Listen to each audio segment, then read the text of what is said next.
Võistlust alustamas osaklassi neiud kolmikhüppaja Erika Paumets, kergejõustikuklubi Atleetika, Triinu Valbre, Võru kergejõustikuklubi Lõunalõvi, Keili Sperling, Valgaspordiklubi Manetport, Grete Ulas, Rakvere kergejõustikuklubi Vike, Julia Kalašnikova, Narva Majandusspordiklubi Narvik ja Janeli Toomel, Tartu spordiselts Kalev.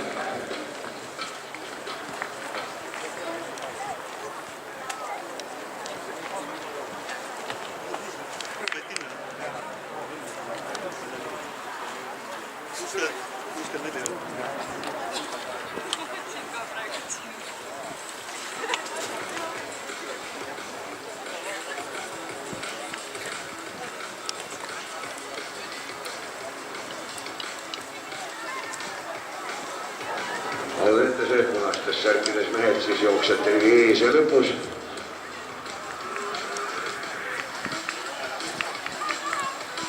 Assoo Kuusaluna lõpus siis Alentesele 2 mehe peale jätkus 1 punane särk. Ja Rasmus Kiser siis võitjana finišis teiseks ei jõua Lauri Tamm ja siis Arvo Relvand.